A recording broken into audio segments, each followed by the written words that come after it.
multiple Twitch Rivals tournaments I've done. Like, they've been a good time. I've been in a bunch of those now for games that I wasn't even remotely competent in. You know, Yeah. I've been on those esports live stages playing, Fortnite, No way. hungover out of my mind against a bunch of like Ritalin children with like esports, like they're all signed to esports teams.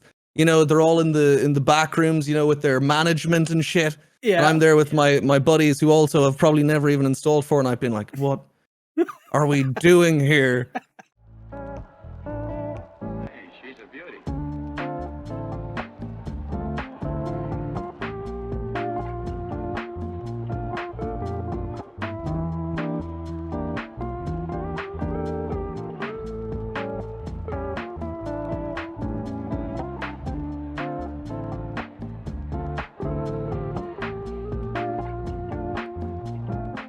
Welcome to Tarkov, a podcast for content creators to share their stories, experiences, and advice. And today, I am super excited to have an OG, one of the veterans, Pepp. Welcome.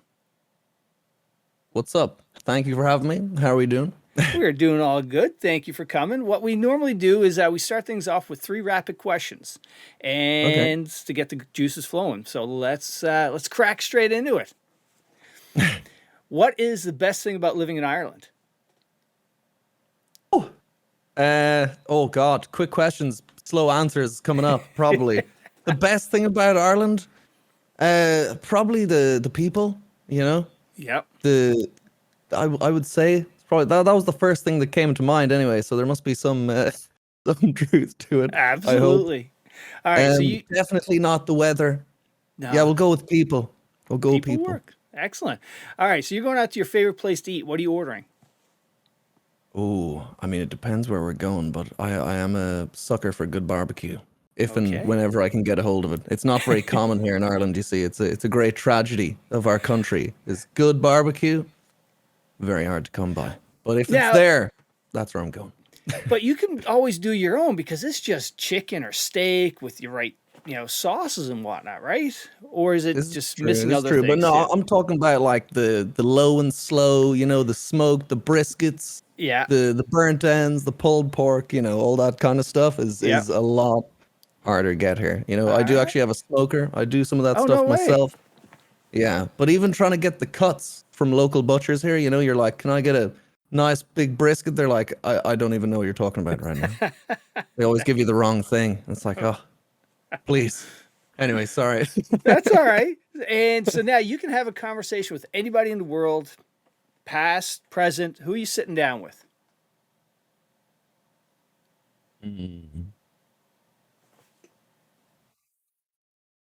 God, that is a tough one, sir. Yeah.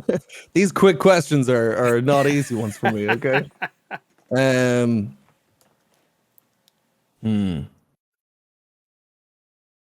Let's go with MF Doom right now. Okay, all right. I can pick someone truly profound. I'm just going to go with someone whose mask is in my background right now because it's appropriate. Right. Perfect. All right. So how was TwitchCon?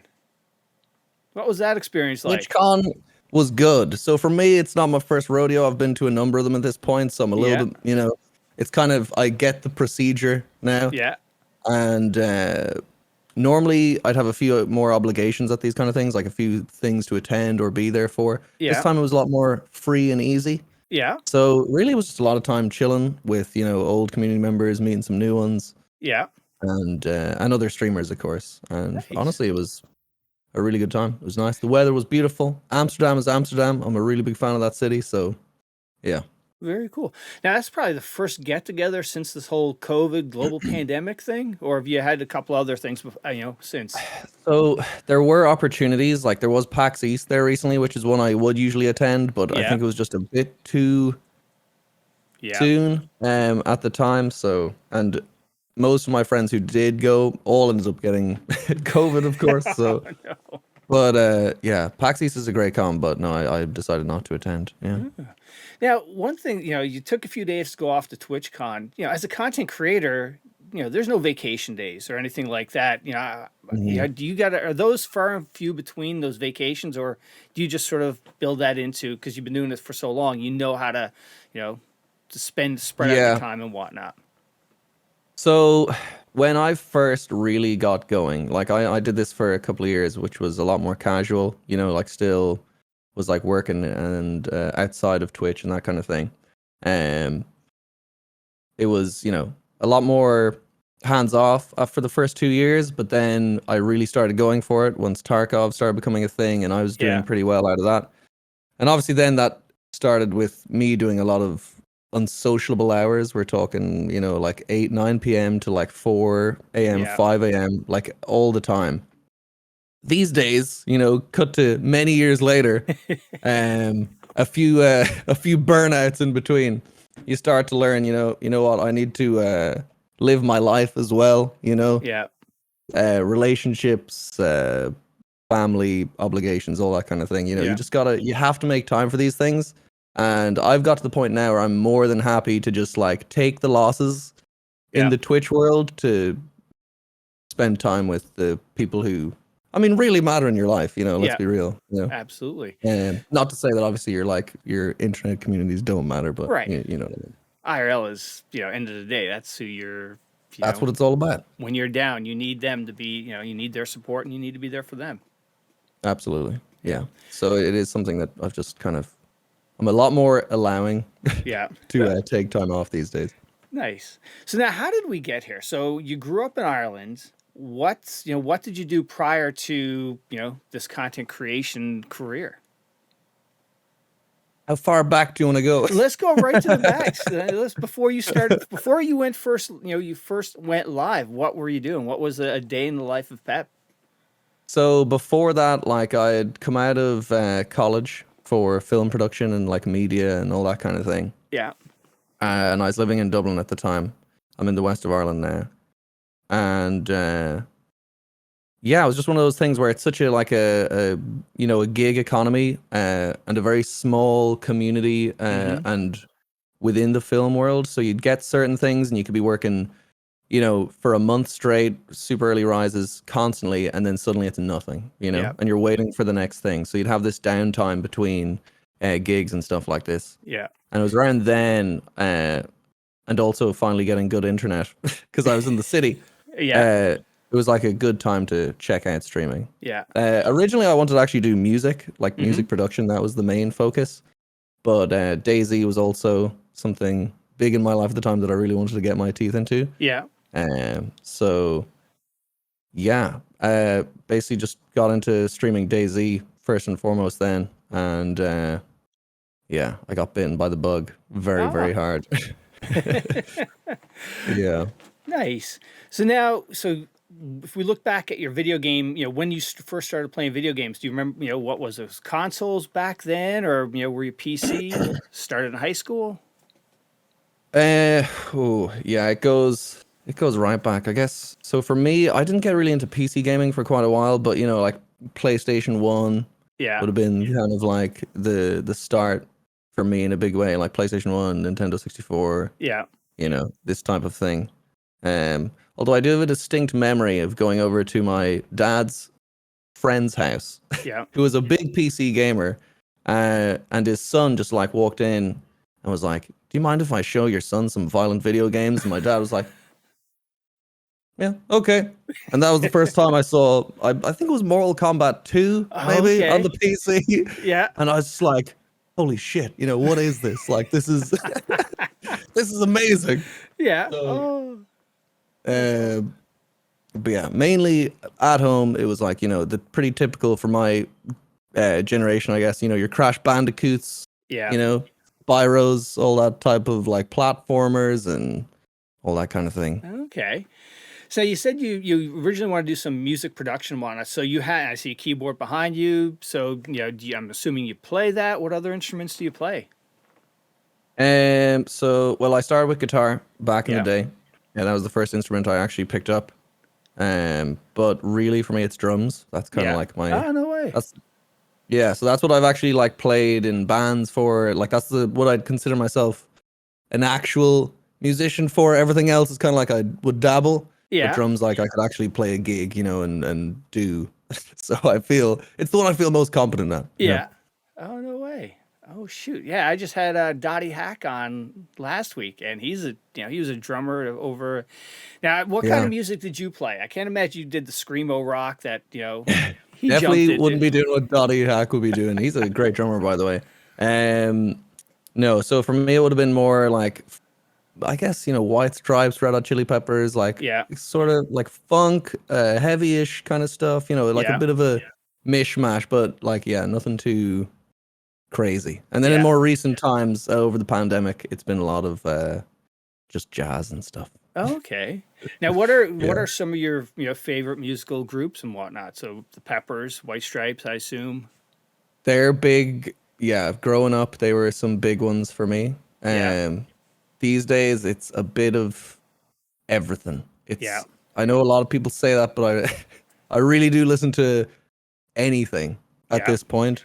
Um, yeah, I think the biggest indicator of that is like whenever I get those like Spotify recaps at the end Yeah. of a year, and it's like, yeah, you listen to like a few thousand artists this year, new ones, it's like Right. average like 4 a day or something. Like I've always got music playing, and I'm just always Okay. trying out new stuff, just all the time. I don't know why I like to keep things moving and never stay in a thing too long. Okay. Any underground groups or flying under the radar groups or new discoveries people should check out? Flying under the radar groups. That's a good one. I might have to jump into the old Spotify for that. Yeah. Have you I heard guess of it depends the what you Black like. Pumas? I haven't actually, no. Ooh, Brian Baru from the Evasion Group. He told me about Okay. those guys and soul Detroit style music. It's a I don't know how to describe it, but yeah, like Fire is I like probably the their sound of biggest that. song. It is Okay. it's pretty cool. Definitely I should just check gave it them a out. like. I will definitely check that out. It's a All big right. part of my community as well, as like a lot of us are very like passionate about music. We've got some really amazing musicians in the community, and we're always going back and forth and showing each other new stuff. Oh, nice. JD Beck and Domi actually is one that comes to mind. They're like All a right. duo. Yeah. They're both super young, pretty much aliens. Like they are just wizards at their instruments. Like Oh, cool. one is a keyboard Yeah. synth piano player, and the other one is a drummer who you just need to see him go. Yeah. All right. It's incredible. But Now, yeah. what was your favorite concert you've ever been to? Anything that sticks out in particular? Ooh, good question. Uh, from my younger years, I had a big metal phase Yeah. in the teens years. So like Motorhead for me was one of them. Yeah. Getting to see Lemmy in the flesh, Oh. of course, was a big deal. Also, the biggest like deafening I've ever got in my entire life. Just as soon as the gig started, just as soon as he slammed a power Yeah. chord on his bass, it was just boom. I was like, oh, I can't hear anything. But so that's up there. But Yeah. in more recent times, I'd say Wolfpack. Okay. Have you ever heard of them? I haven't. They're just a incredibly competent group of musicians, just like at the top of the list. You got to see them play. They're such Okay. a high energy, and they just really love being there. Yeah. Which is Oh. something I'm liking a lot more these days at gigs. You know the way sometimes you see like a golden oldies type band, or you Yeah. see Metallica, and they're a great band, but they're all kind of they're a bit older, they're a bit less enthusiastic to be there. Yeah. You know what I mean? They're Yeah. a bit more tired, and rightfully so. So like seeing the kind of more enthusiasm, the newer blood is Yeah. a lot more exciting for me. Yeah. As I get older, I don't like the big shows. I like finding like groups that are just starting out, smaller pubs, clubs, and just those. That's what I Exactly. enjoy. Like you said, they're energetic. They're really into it. They're just not going through the motions of it. But it's funny Exactly. you said Motorhead. So where I'm from in Newfoundland, back in the 90s or 80s, I guess, it wasn't a big place for a lot of groups to show up. And Motorhead came and they opened for Alice Cooper. And that was like the biggest rock, Oh, metal concert. And I was like, yeah, so Motorhead, yeah. I have clear memories of Lemmy and Filthy Phil. Yeah. Yeah. Interesting. Yeah. And a ringing in your ears. Oh, No doubt. absolutely. Yeah, They're absolutely. called one of the loudest band in the world for a reason. Yeah, So definitely. So now, yeah. from a streaming standpoint, what made you go live? Like, what was that driving force to say, "Hey, let me go hop on Twitch"? And now, how long have you when did you first start this?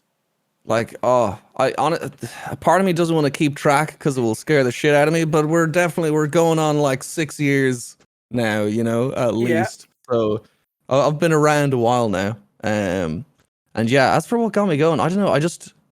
As soon as I'd heard of Twitch, I think while I was in college, I was just fascinated by, because of obviously being in broadcasting and that kind of thing and getting experience there. The idea of just being able to entirely have full control of your own broadcast and just do whatever you want. I was just very fascinated by that aspect. Of just like, independent broadcasting. There's just something cool about that, Yeah, absolutely. Yeah, because when I was, looking at some old videos of you, I saw an old podcast you did on Twitch.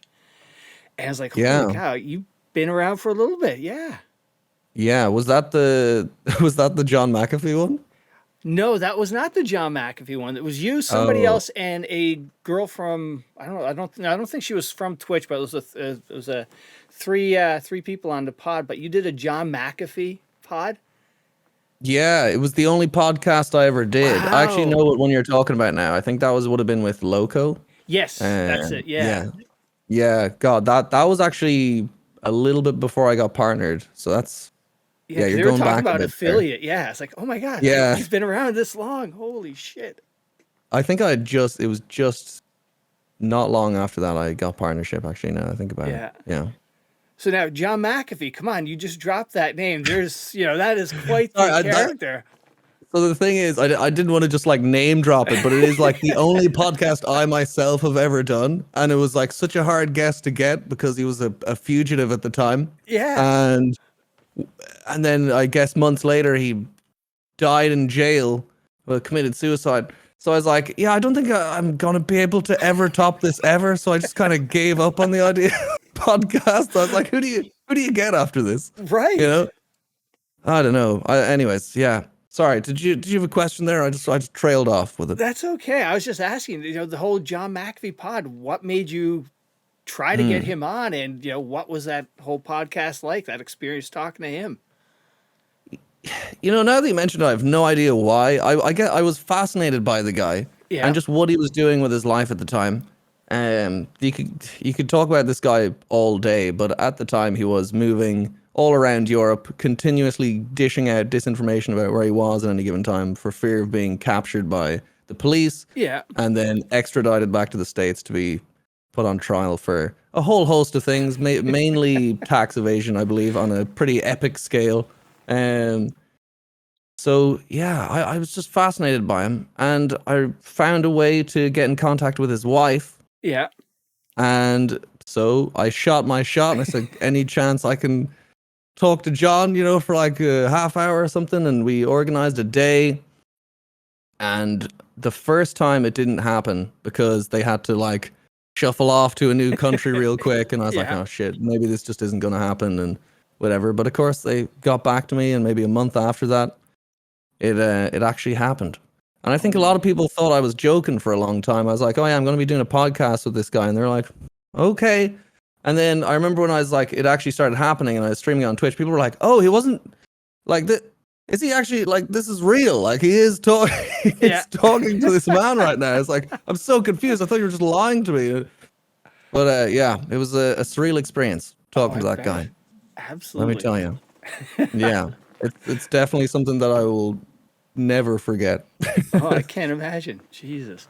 So now, when you went first live, what were the games you started with? Was DayZ the first thing you went live? Pretty much all DayZ at the start. Like I was obsessed with that game. Did you ever play that back in the day? Were you into it? I didn't, because when I was playing games, DayZ was one. It seemed like you needed to have a group of people to really enjoy that game, and definitely helps. Yeah, so I sort of avoided that one because of that. Mm-hmm. That's fair. But that was like just that was one of the real ones that got me more into PC gaming. Yeah. And just streaming in general because of the social aspect to it. That's what like fascinated me the most is like, you can meet people and there's this like fragile alliance, like will they, won't they kill me? Will I or will I not kill him? Yeah. That whole type of thing. And just basically all the options that are put at your disposal to do terrible things to one another. I was like, God, this is this is amazing, isn't it? Like I can just lock a man in a garage and let him, starve to death in there. It's like, this sounds like good crack, A bit more of a slow burn than your Call of Duties, but cannibalism is pretty cool, Yeah, okay. But no, it really did, like that DayZ and the DayZ mod, like there was an explosion there as far as content creation was concerned for that reason. Yeah. With like role play and the likes and everything in between. So for Twitch, that was like a real, like one of the linchpins, I feel, that just like was holding everything together. Yeah. And to continue from that, it was where a lot of the first Tarkov people transitioned to, like Deadly Slob and the likes. It was like so many people were completely in on DayZ. Tarkov comes along, and this looked like a sort of a new DayZ type thing. Yeah. And so a lot of the OG Tarkov community are all DayZ players. Yeah, that's what it seems like. A lot of people had their starts either WoW or DayZ, and from there they've transitioned over to Tarkov. Yeah, because it was such a hardcore survival game, and as you know, Tarkov is a a very cruel mistress indeed. So she is. Yeah, good preparation. Yes, absolutely. So now, back then, how much has Twitch changed from a streaming standpoint, from a content creation standpoint? The tools you had then versus today, is it night and day? Oh yeah, it is. It is such a incredibly different landscape now, between just like the standards of broadcast quality across the board, like just the looks and sounds of streams, like what was possible then, like headset mics, these big, huge, obnoxious overlays, things like this. The attitude of the viewers as well was very different. I think there was a much more, I guess, tight-knit community feel to Twitch a lot of the time, and a bit more of a willingness for people to explore channels more. Yeah. Because there just wasn't so feckin' many of them. Yeah. You know what I mean? There was still a lot, don't get me wrong. But compared to now, like I feel like people are a lot less willing to go check out newer, smaller channels because there's just so many of them. Yeah. You know what I mean? A category for everybody, and I guess once you get that hook into something, you don't want to change things because you've got that momentum going. Yeah. But yeah, there's a lot. I mean, as well, when I started, there wasn't really any affiliate program. None of that was really a thing yet, too. So like partnership was harder to get and a much bigger deal as well if you got it. Yeah. Because prior to that, the only way you were making money was through donations alone, like through PayPal and your tips and stuff, And now it's like, affiliate is pretty much like there's really little to no difference between being in a partner and an affiliate, other than you get invites to more fancy parties.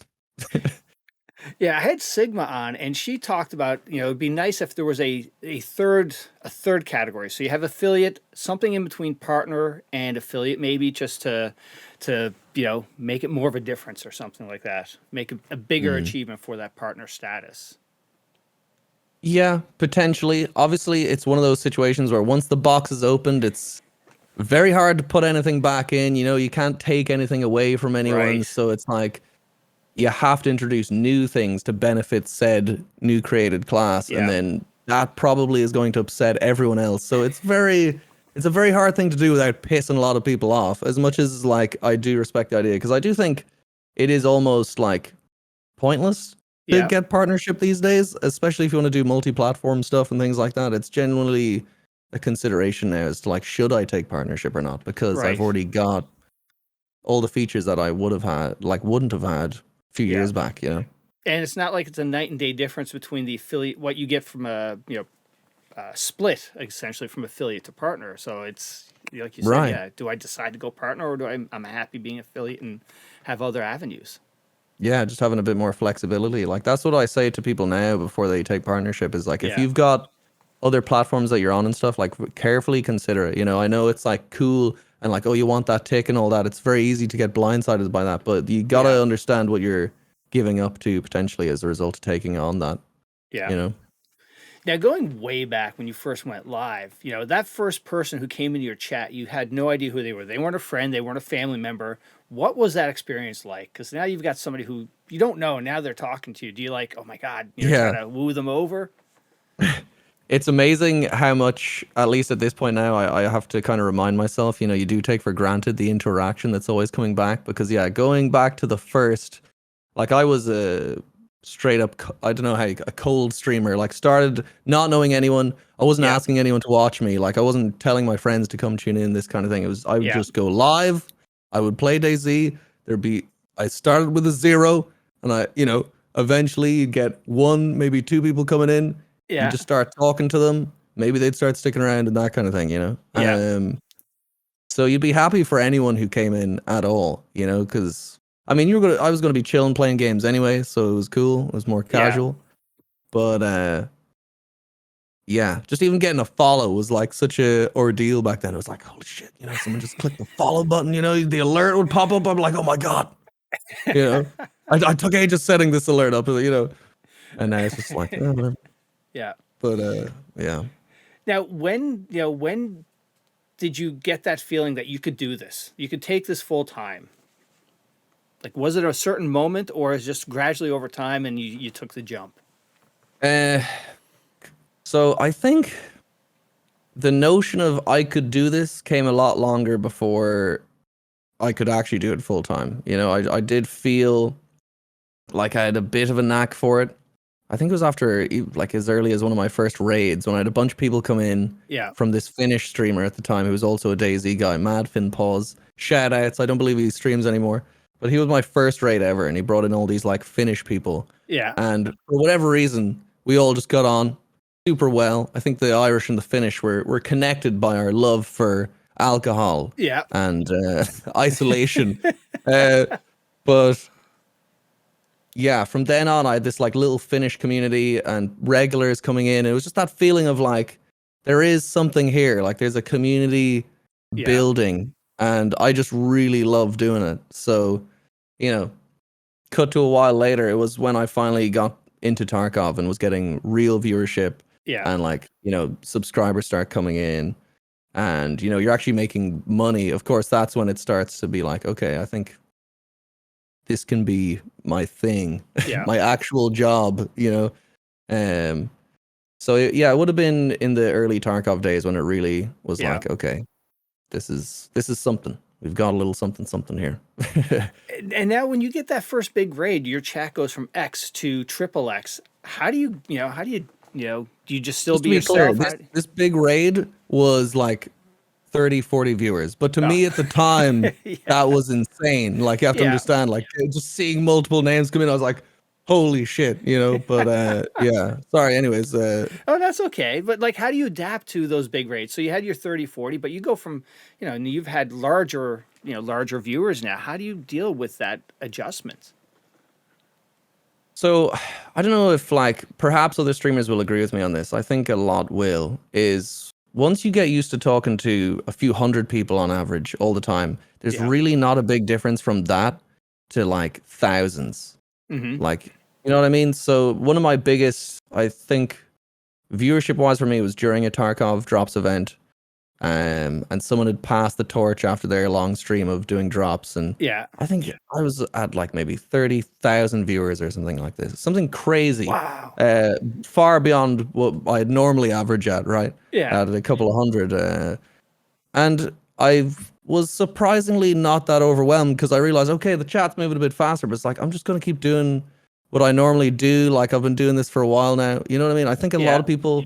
there's very little difference ultimately between having a few hundred and a few thousand. Yeah. You just keep doing what you do, Okay. It might get a little bit harder to talk to everyone, and you might have a larger amount of idiots in your chat, but they're also easier to ignore at that point. So it's it's a win-win. But no, definitely at the start, sorry to cut you off, it would have been like, getting a host with lots of viewers, you do get overwhelmed. You're like, oh my God, but I do think after a certain point, you're just like, it doesn't matter anymore. Yeah. Oh, cool.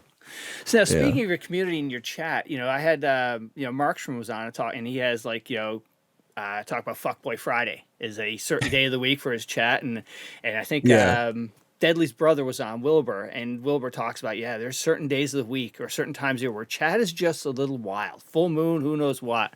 What's your, what have you found over the years? A lot of people like to call it summertime chat. Yeah. Because the kids are out of school, Okay. so you get a lot of like, is this guy for real? And then you have to kind of remind yourself, well, they're probably just 12, It's like, are they that much of an idiot? It's like, no, it's just a child, go easy.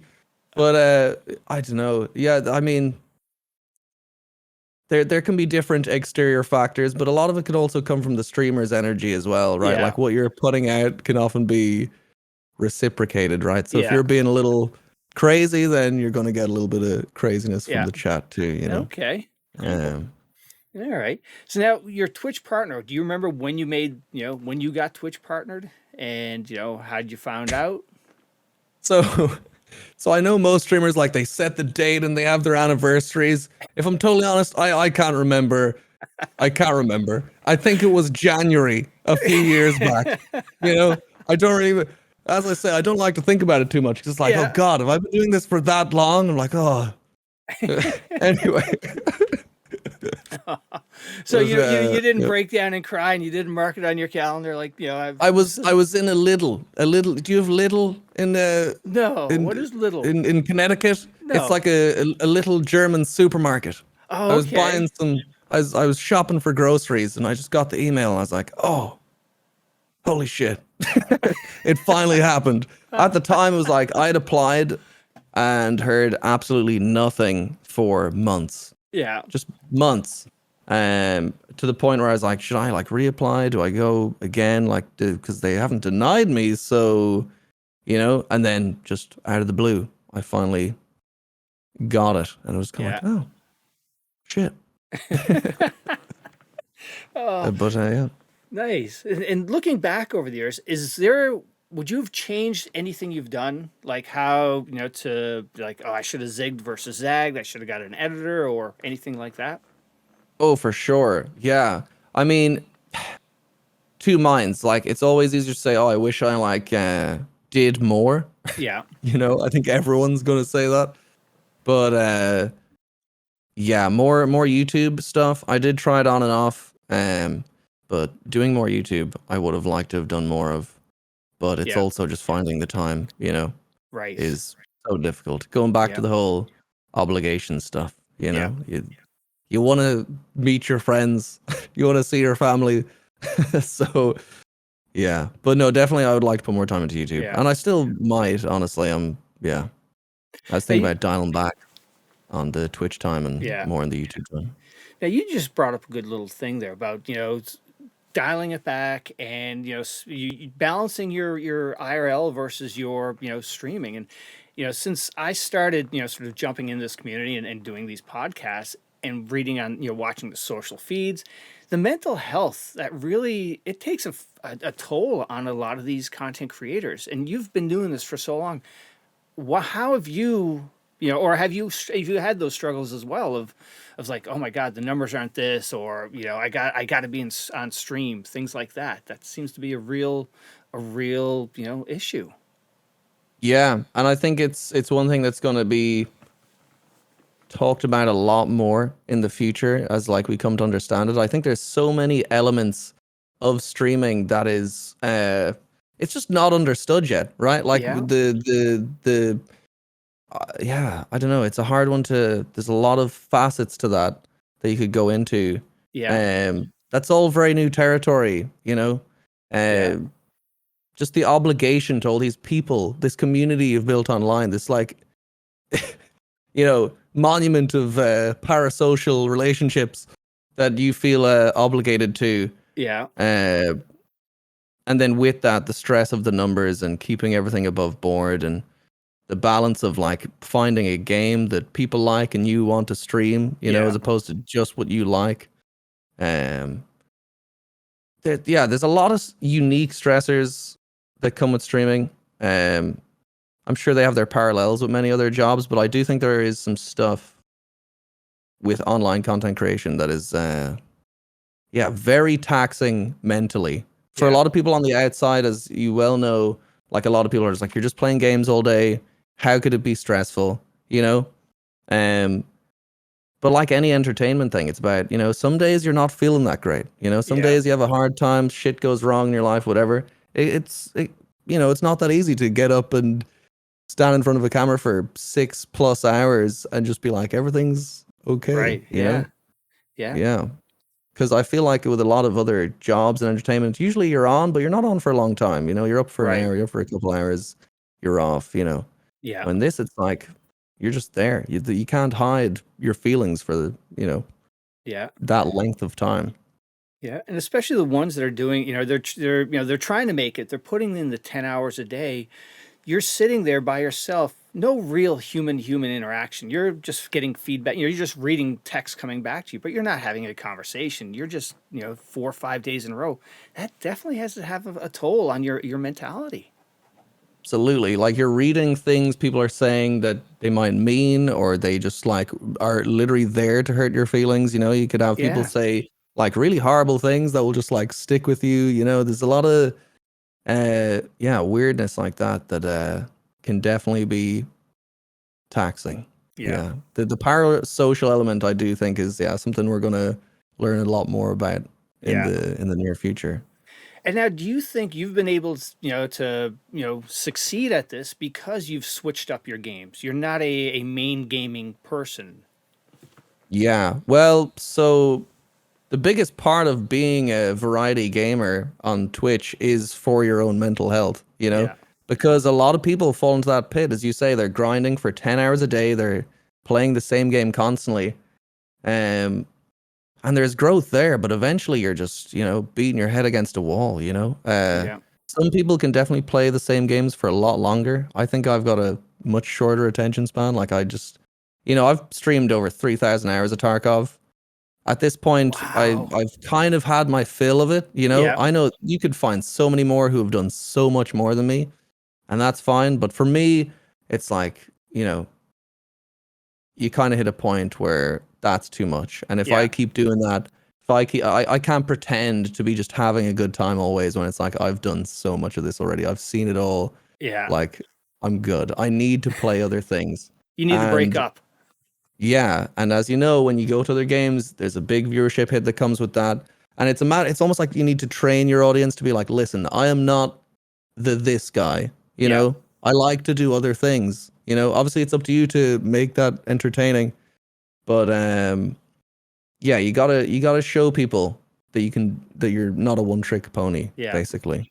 Yeah. Now there's a lot of growth. It's the fastest way to grow by far. Is just hit the same game over and over again, and that's why people do it, right? Yeah. Because you become the Tarkov guy or the something guy, Right. and people come in and go, oh, this is what he does. Easy follow, blah blah blah.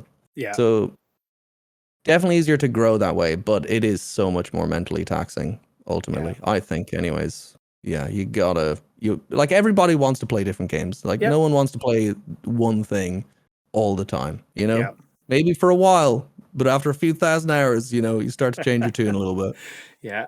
And now when you first made that switch from DayZ to Tarkov, what did you see a change in a hit in your numbers, or was it because there was already momentum with Tarkov, the numbers, the viewers, your community followed you? Yeah, no. So that was a different case. In the case of Tarkov, it was really just everything was doing so much better because I was only a 20, 30 viewer streamer for a couple of years, and I was pretty cool about that. I just liked streaming, but Tarkov was like an almost immediate, like, oh, people are interested, the viewer numbers are up immediately. And just by being someone who was there on the scene of Tarkov early and having even a vague like knowledge basis on the game was a big one up. Just being able to tell people the simplest things because it was so new and no one had any idea. Like Tarkov was such new ground at that time. So if you could tell people anything, they'd be like, oh, sweet, Yeah. Yeah. And there's not that many people would play it because it was so hard and so punishing and so buggy, obviously, as well. Like it was such a mess. When they dropped the NDA at first, like the game was rough. Oh. Yeah, did you play it back then? I did. I came in just before Interchange got added to the map queue. So. Oh wow. Okay. So by my standards, you're pretty late to the party. Yeah. Oh, absolutely. I've heard horror stories. Some of the quests where there was a timer on the quest, or you had to get like, I don't know, 20 bears in factory when there was only probably 1,000 people playing the game. Oh no, I'm talking about before quests, before any of that shit. Oh, no way. Like just it being, you went in, there was like 3 armors. You had your P.A.K.A., you had the Defender Fort armor, the Kiver helmet. That was like pretty much all the armor in the game, and like just factory pretty much. And God, it was so buggy. The desync was absolutely out of control. The scav AI was completely fucked. Like they would just sit in a corner in 360, and you'd be like, "Oh, they're so dumb," and then they just snap 180, headshot, one tap, and you'd be like, "What the fuck just happened?" Or you'd go into a raid, and the first 15 seconds is like, "Beep beep, disconnect." There's no reconnect feature. There's no insurance. There's no that. Yeah, and you've just put this loadout together that you're happy with, and you're like, "Oh, that's gone." It's just like, all right, well, on to the next one, Oh my God. Wow. Sorry, it's got a call. Anyways, yeah. But it was rough back then. It's come a long way, Tarkov, It gets a lot of abuse, but go play the first build and tell me you've got scars. Yeah.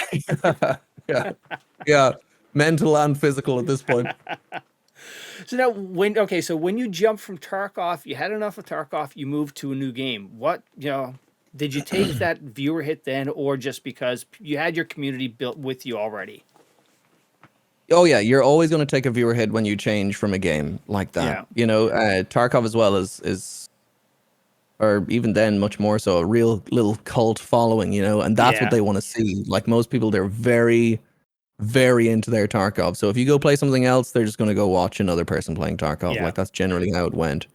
But going back to the whole like training your audience type thing, that was the situation. Whereas like you just had to get to a point where you could be like, I'm going to play a few hours of Tarkov, and then I'm going to switch over to something else. You just have to take the loss that comes with that and hope that there comes a gain from the next thing. And that was really how it was. Like you just have to take it on the chin. You got to take those losses and look in the long term for that stuff, Yeah. So now after Tarkov, did you main another game, or was that point you realized, I need to just focus on a variety, and, my community is what my community is? Yeah, it was kind of, it was a bit of everything, because like ultimately I just love any and all kinds of games. If they have something to them, I want to give it a go, right? And if it has a certain level of viewability, then that's, it's about trying to find that blend, I guess. Like I love playing most games, but there's a lot of games that just simply are very difficult to watch, like most MMOs, like grindy, So I like to just try find things where it hits that balance between I like playing it and they like watching it. And it is a very hard marriage to make, let me tell you. But so you don't go from DayZ over to Minecraft, essentially. Right. I'm sure I probably have at some points in the past, I gave it a go, I'm sure, but that you do need to find the balance, for sure. Now, what has been the toughest thing about doing what you do? I would say probably because my schedule has almost always been in the evening time. It is like just once again making time for people and stuff, because most people I'd know in the real world, they finish their jobs and they're free for the evenings, and then they want to hang out and stuff, and that's when I'm starting. Right. That definitely would sometimes make things hard. Yeah, pretty much the typical work-life balance type thing. That is the biggest challenge of all, because as you know, there's so many streamers on this platform who are doing 10, 12-hour days. Like, no disrespect to them. I don't know what's going on in their lives for them to be able to do that. Yeah. But I can't do that, Yeah. So yeah, it's trying to do enough on this platform while also doing enough in real life too. Yeah. And now, have you tried changing schedules where, like, maybe if you started earlier, you'd get some of the, U.S. or I guess North American folks and still maintain your UK following and whatnot? Or have you always been like an evening streamer? I've more or less always been an evening streamer, but it's kind of like been pulling back. So like as I was saying, like when Tarkov first hit off, I like picked that time zone because I knew it was pretty much the least competitive. Like there was only a handful of other streamers with any kind of like big viewership streaming Tarkov at that time of night. So like that's where I found my slot there and I kept pushing it. But then it's slowly become early and earlier, you know, and as of recently I really want to start earlier, during the day and hopefully be done late evening. That would be ideal. But naturally, changing schedules not easy because obviously everyone comes to expect you to be around at a certain time window and Now, what has been the highlight looking back over the years? Was there something that stick out like, holy crap, I can't believe I just did this, or I got invited to that, or I, met such and such? Oh, yeah, there's been a bunch of things. You know, I mean, the multiple Twitch Rivals tournaments I've done, like they've been a good time. I've been in a bunch of those now for games that I wasn't even remotely competent in. You know, I've been on those esports live stages playing, Fortnite, hungover out of my mind against a bunch of like Ritalin children with like esports, like they're all signed to esports teams. You know, they're all in the back rooms, with their management and shit. Yeah. And I'm there with my buddies who also have probably never even installed Fortnite, being like, what are we doing here? So those kind of moments were good. Definitely some of the drop stays in the past where, having tens of thousands of viewers, just like unfathomable amounts of people watching you. Those have been some highlights. That podcast that we're talking about was definitely one of them as well. Okay. There's been a bunch of cool shit that's happened in the past. Probably more that I can't even think of that I've forgotten about, but there's been some good times. Well, I saw that you did you were hosted a game awards show or something like that, the Game Awards. Was it Christmas? You were co-hosting it or something like that, or was that a meme? Oh, yes.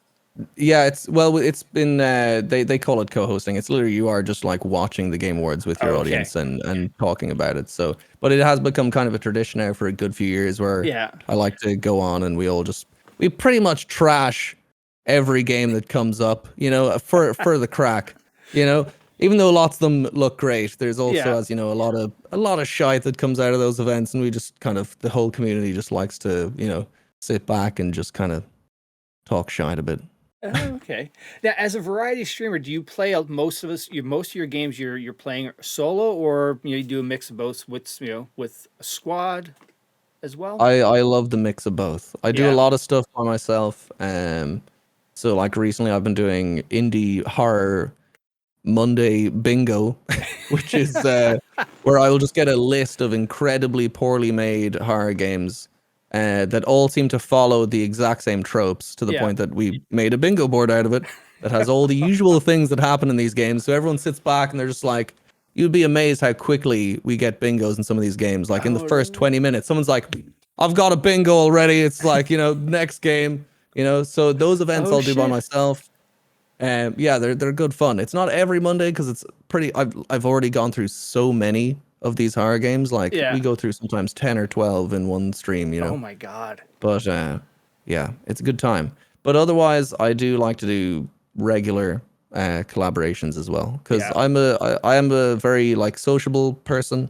I like to be able to talk to other people, bounce back off them, and just have the crack. So Tweak, right? Yeah.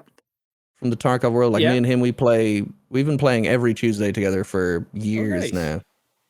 So I'll probably be playing with him later today actually as well. Very cool. And then of course, as you know, the Marksmen as well. Yes. Like we'll hopefully actually be doing something tomorrow now I think about it. So we like to have our collab days too. So that's like 4, 5, 6 of us all playing together. Oh, no way. Nice. Yeah, actually that was lining me up into, you're a member of the Marksmen.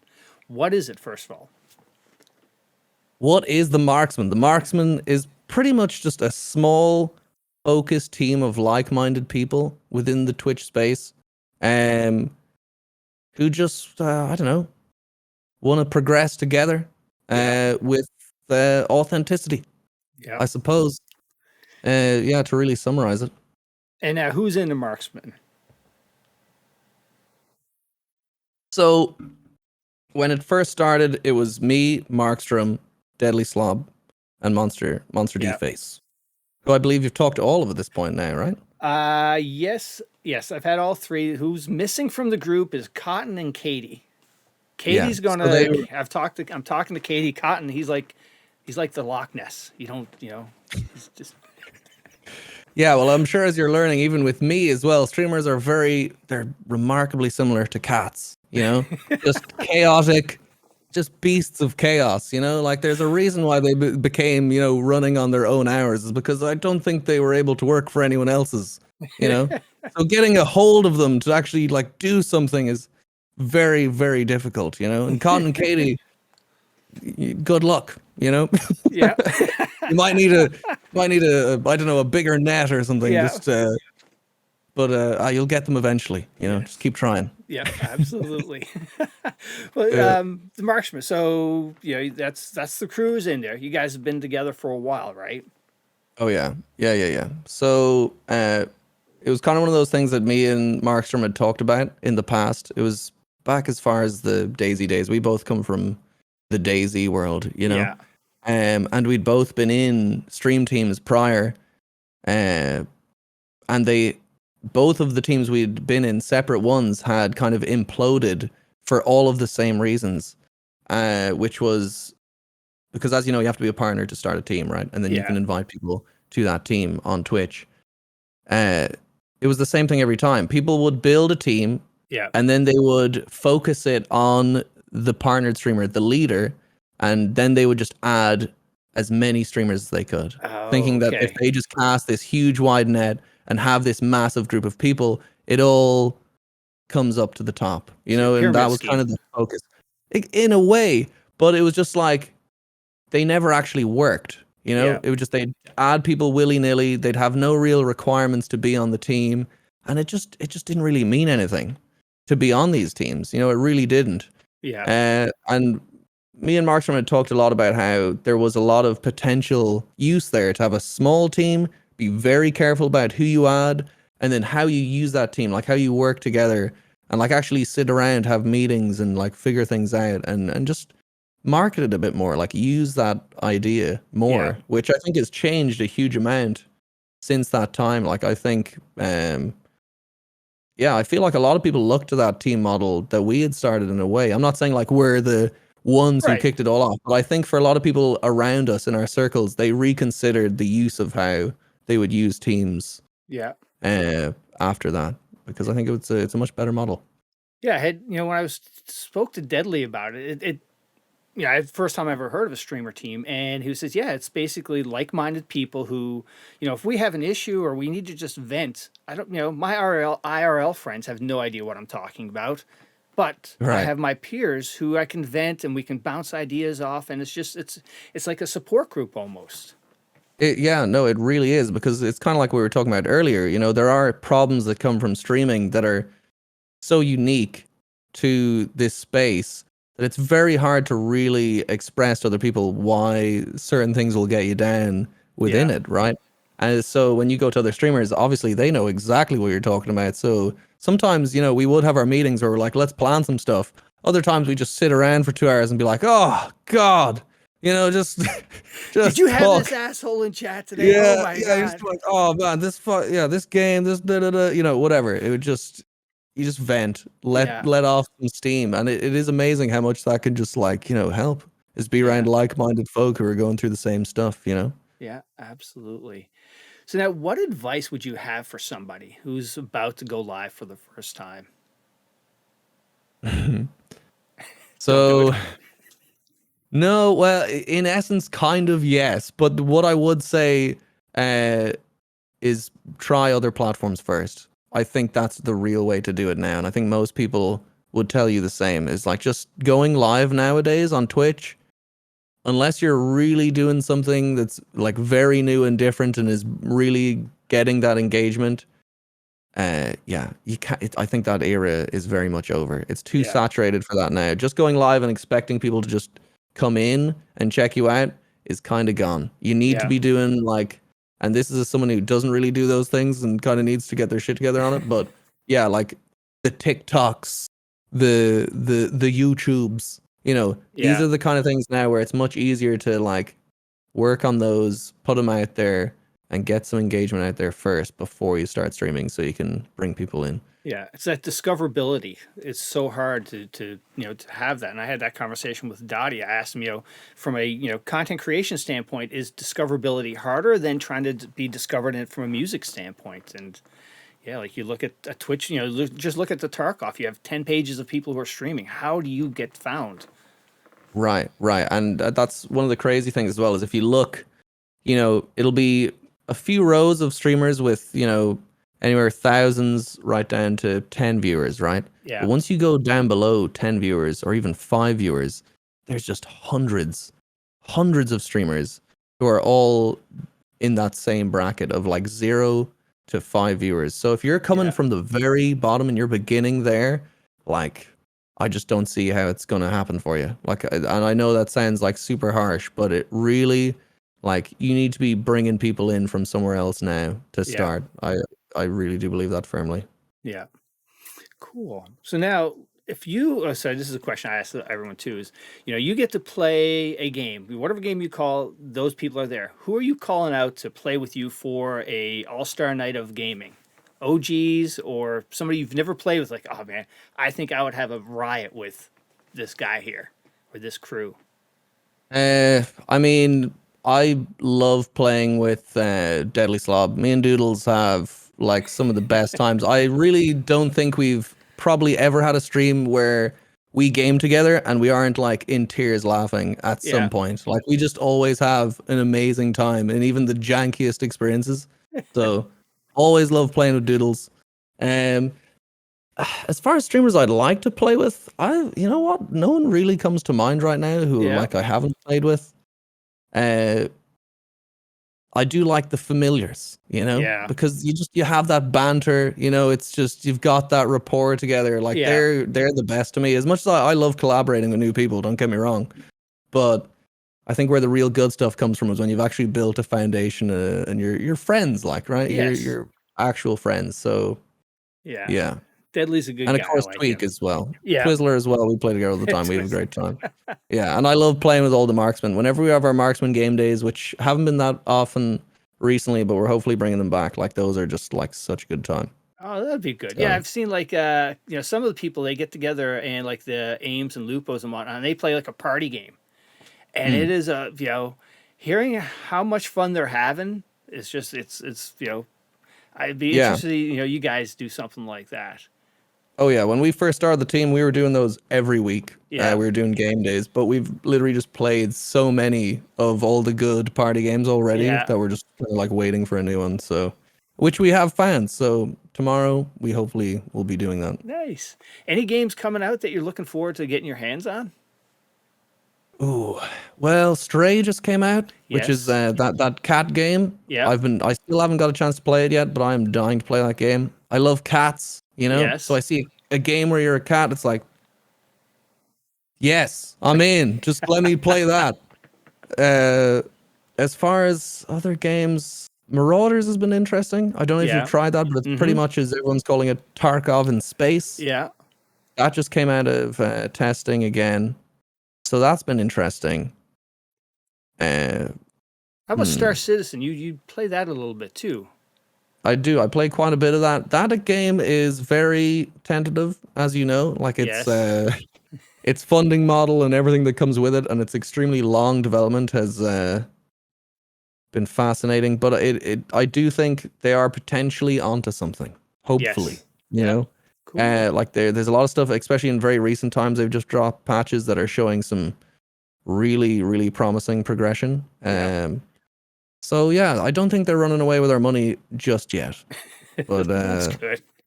Yeah. I it's a moonshot, that game. That's what I like to call it. It is a moonshot, and I'm just hoping that it does make its way. Yeah, there's some moments that game is just so beautiful. Some of the cinematics you can do, and it's fantastic. That's what pulls people in. There's so much stuff that happens in it that's just bullshit and annoying and but then it has these moments where you're like, holy shit, like, this is not happening in anything else. Similar to DayZ. That game was aggressively broken and annoying and frustrating a lot of the time, but then it would just bring this one moment where you're like, I just can't do this in anything else, you know, and that's what keeps you in there. Oh man. All right. So we're going to go back a little bit and, you know, hopefully not rehash some nightmares or whatnot. We're going to talk a little Tarkov since this is, you know, this is how this podcast started. A bit Tarkov centric. Yeah. Little Tarkov centric. You know, when I had Spinachy on, she refers to Tarkov as her ex-boyfriend. It's, you know, she's done. She's had enough. Oh, she's done. Okay. She's done. She broke up. Yeah. She doesn't even pick up when Tarkov calls anymore. So you've got a lot of hours. It can be hard, but yes, it can be hard. What initially sucked you into that game? What was it about it? I mean, at the very, very early stages, we're talking about like just seeing little trailers where they'd show off stuff. So it was really the small details. Like obviously the gun modification and how deep that went. Even at the very start, it had quite a bit to show, and it was certainly a lot more advanced than anything else at the time. Yeah. Like the movement mechanics, you know, being able to alternate your like the position, your height, like little things like that, where it was just like, oh, that I've never seen that before. You know, obviously the visuals were super impressive. Yeah. I mean, they still are quite impressive, but when it was first dropping, it was like, you know, pretty incredible. And then also a part that I guess is a little bit up for debate. One of the big draws for me, and I know a lot of people, was when they confirmed very early on that they were going to make it open world, which for a lot of the DayZ people, that's all they wanted to hear. Like that was what they needed to hear to really get into it, you know, which, as you know, still hasn't happened. And if we're being totally honest, it's very questionable if it ever will. But that was a huge one, was basically, is this the new DayZ kind of thing? Like once it goes open world, it's like this hardcore tactical, you know, thing. Okay. So now, you know, that game, I still play it. I still love that game. And it has a pucker factor that I can't find another game that has replaced that. Have you found that pucker factor from any other games, or are you just like, I've had enough. I've put my time in. My time to break up with Tarkov is now. That's a good question. It's a tough one, because like DayZ definitely was to me the ultimate creator of that pucker factor at first, in a way that I think Tarkov still doesn't quite replicate. Like they are just in two different lanes in that regard. Yeah. As far as newer games, there are some, it's still not to the same extent. Like stuff like Hunt Showdown, things like this. When you get into like a very intense PvP back and forth in a game like that can just get you like sweating. You know. But I do think even still, Tarkov is probably one of the apexes of just like stress gaming. You know, you go in with a huge kit or whatever. You know, obviously it wouldn't affect me the same way now, but gear fear for a long time was definitely like a big factor. Maybe like, I really, really do not want to lose my shit right now, you know? Now, was there a certain moment where you just said, I've got to move on. I need to, you know, was there a thing that just made you stop playing the game, or do you still go back and touch it once in a while? I still go back and play it here and there. But for me, it was myself, you know, how my attitude became. Like it just became so shitty when I'd play it. Like I'd just, you know, you get so focused in on that little world and you become so intimate with the minutia of the game. And those little things all begin to add up and annoy you like constantly, right? And it could be so many different things in that game. Like, you know, you're trying to put your gun together, it bugs out, it goes apart, and there's all these things that you've become so intimate with that just start to add up and really get to you. And I'd just be in a bad mood, you know, and I'd be an asshole. And I was like, this isn't like, I'm not even having fun anymore. Like I'm just doing this because like I feel like I have to. And that is not what streaming is about, right? Like you need to be able to keep finding things that you just want to actually do. Because that shows, right? Like if you're sitting there and you don't want to be there, like people see that, you know, and they're like, why is this guy doing this to himself? Like he's clearly not having any fun whatsoever, you know? And people aren't going to watch somebody who's not having fun. It's, you know, I'll go through the other 10 pages and find somebody else. Nope, that's a very good point. Unless their misery is deeply entertaining, which can actually happen, you know? I mean, there's a genre in and of Tarkov for that, I'm sure, you know? They're like, this man's salty tears taste so fucking good, man. Holy shit. I'm not even going to go and chat. I'm just going to sit here and See if he farm the snaps. misery. Yeah. Yeah. Watch his mental breakdown Yeah. live on stream. Yeah. It's like, keep the cops on the line. I think he's about to fucking do something here. He's about to get weird. Oh, I'm so glad you decided to do this podcast. Yeah, no, I'm sorry it took so long, That's but all right. it's good to talk to you, Yes. Like you've racked up a lot of people. You've been working, man. You've been busy. This is just fun to talk to people like you, get your stories, and moving outside of the Tarkov space, getting a couple other people in. There's a lot of really good people out there, and it's entertaining. Like, yeah, I can't say how much fun it's been, and it's to get. I thank you guys for coming on and doing this. This is that's your job. I'm taking away you from your job or your IRL work, IRL life right now, but I do appreciate it. Well, no, because for me, like it's exactly what you just said. It's the connecting with people all over the world. Like that is to me one of the best parts of Twitch is being able to just like I can talk about something on my stream and I can get perspectives from all different walks of life. Yeah. Around the world, and just being able to connect those people and like end up having people that if you go to that certain country, you can probably just hit them up and go hang out. Like you've made these connections, and some of them can be very close friends, like all around the world. That just there's no way you would have been able to do without things like this. You can make real friendships on this platform. Obviously, there's a fine line there. It can get weird, and you got to be careful and parasocial. But no, absolutely. I think for that reason, it's fascinating. Like, yeah, and how many people I know now in many different areas of the world, thanks to this. Hopefully, I can kick this back into life. Just it wouldn't be a podcast with me if shit didn't break. At least once. I am the king of finding issues with everything. Oh yeah, do you have any games you need me to test? Because I'll break the shit out of it. Give me 15 minutes. I will ruin it. And I won't even mean to. That's the best part. I'll just... What is your drink of choice when you go out to the pub? Guinness or... I'm pretty stereotypical in that regard. I love a good pint of Guinness, I love a pint of plain, as we call it here. It gives you an idea of where the head's at with that one. And then just some. I'm a real lager type. Light beers. I don't like all the IPA stuff. I don't like the IPAs. There's too much of it. Over here. Mm-hmm. They all taste like soap. I mean, most people know the origin story of why IPAs became a thing. It wasn't because they wanted it to taste better. They just wanted it to survive the fucking trip across the ocean to India. The Brits. So they fucked a load of hops in it. And they're like, yeah, it tastes like garbage, but it's not fucked. Sorry, I'm just ranting here while I'm trying to fix this. Right. But that's good. And it's just created this wave now. You go into, like, especially in America, you go into a shop, you look in a fridge, and it's like a rainbow fucking exploded in there with all these super fancy looking cans, and they're all edgy artwork and stuff. And you're like, oh, this one looks so cool. It's got like a skull smoking a cigar on it. I'll try it out. And then it just tastes like ass. Yeah, it's like album covers from back in the day. You bought the cool album that was had a really nice graphic on it, and you come home and play it, and it's just like, oh, that's awful. Yeah. Why am I drinking soap juice? Soap juice.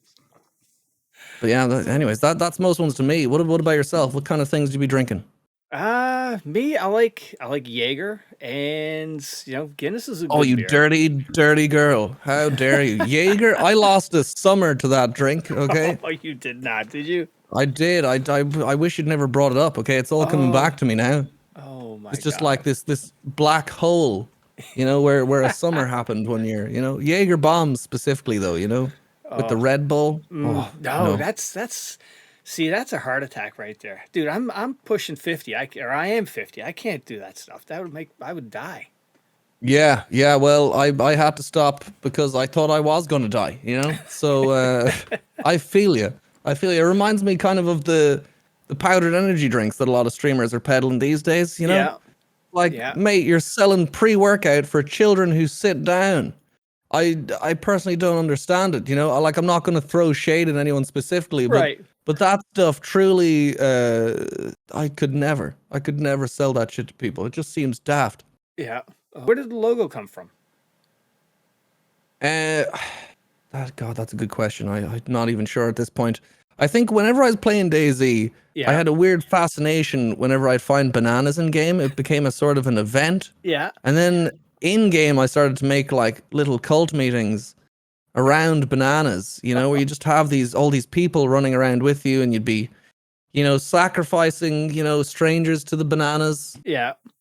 Just perfectly normal, mentally stable things like that. And then from there, it kind of became synonymous with my identity, right? So Okay. I ended up just becoming a banana, essentially.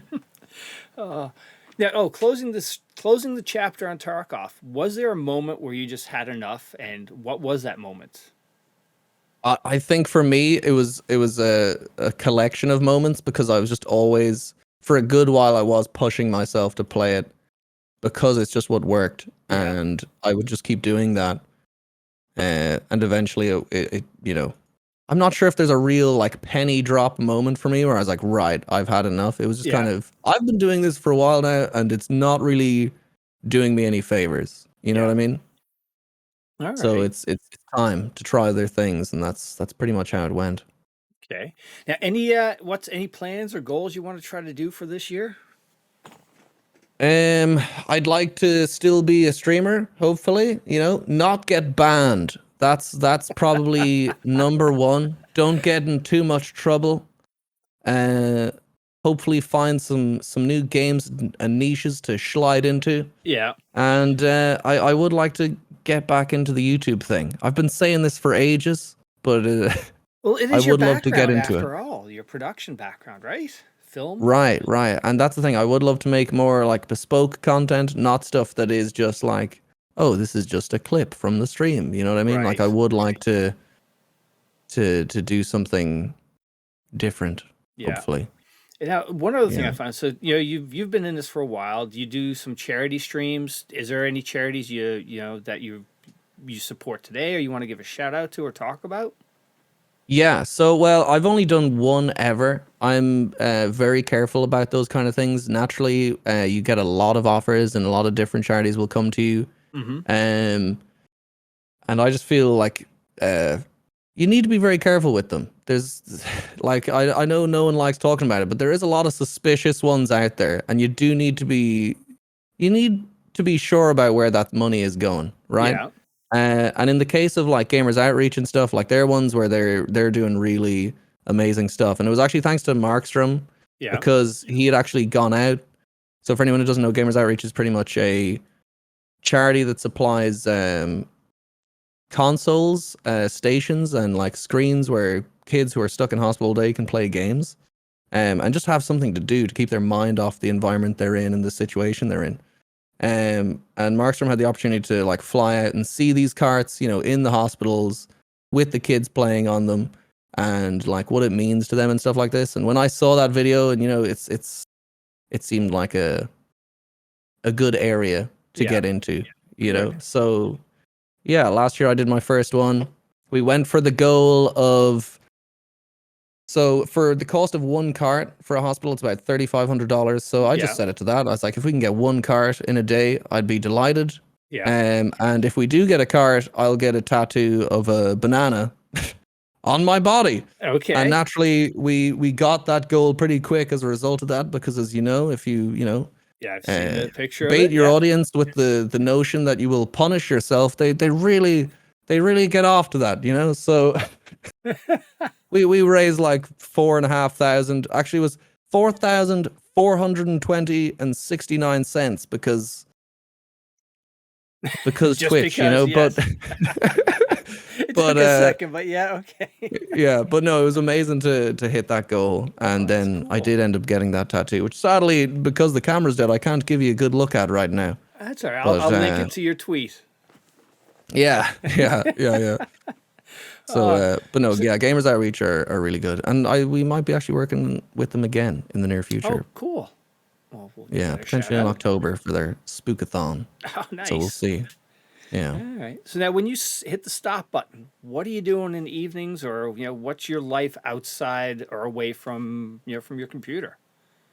Is there a Mrs. Pepp? Do you guys do things like watch movies, go to clubs, things like that? Yeah. So I mean, well, I have been in a relationship for maybe like 4 or 5 months now with someone.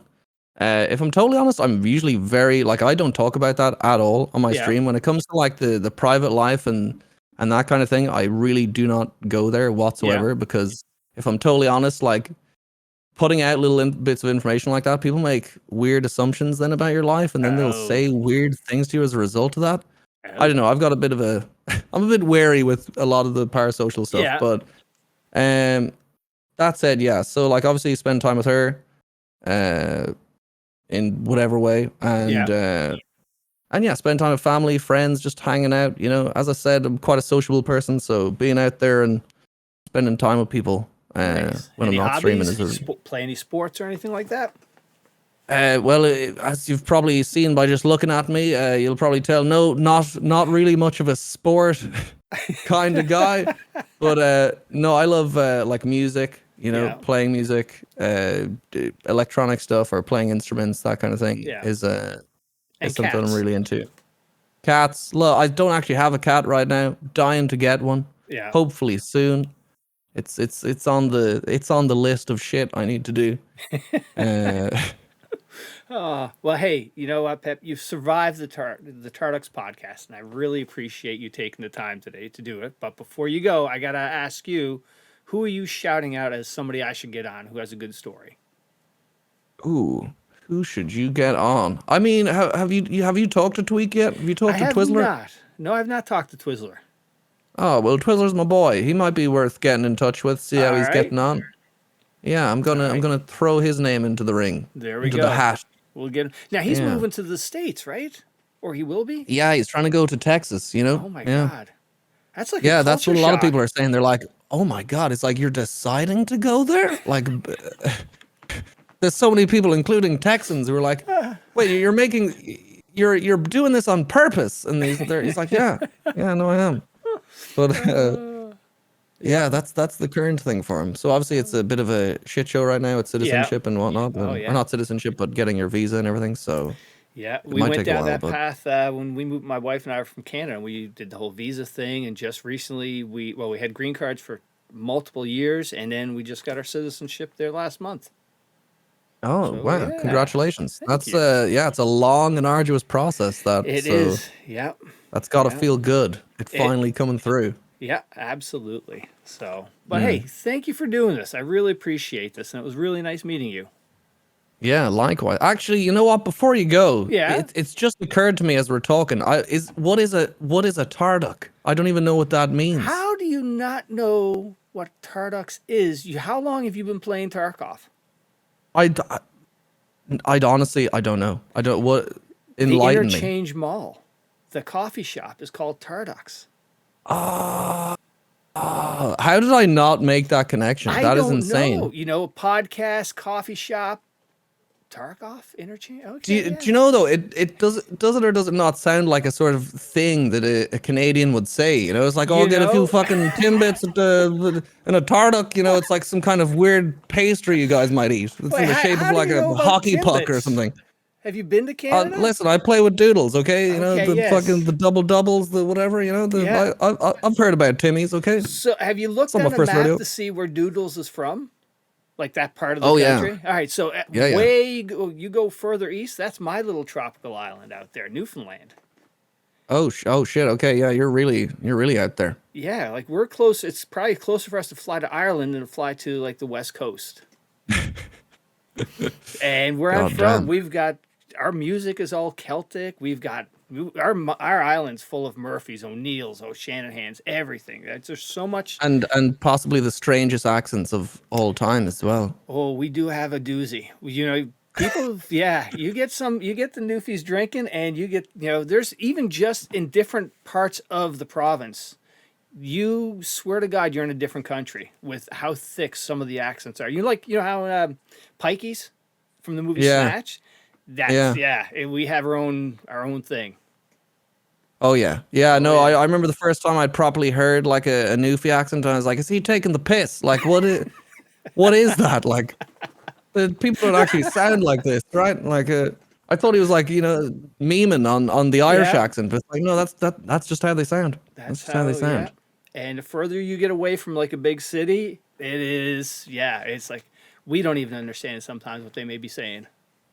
Yeah, no, I feel that. I mean, when it comes to Ireland as well, we've got some of the craziest variations in the way people speak, like their dialects, in a matter of like 10, 20 kilometers, Yeah. You just go a little bit in one direction and suddenly it's like a different instrument is being played. You're like, well, this guy sounds like a fucking banjo, like, and you're like, how did we get here? I went up north for an hour and suddenly, everyone's like, dale fucking dale twiddle dale, and you're like, holy shit. Quite incredible. You've been awesome. I have had so much fun talking to you, dude. Thank you so much.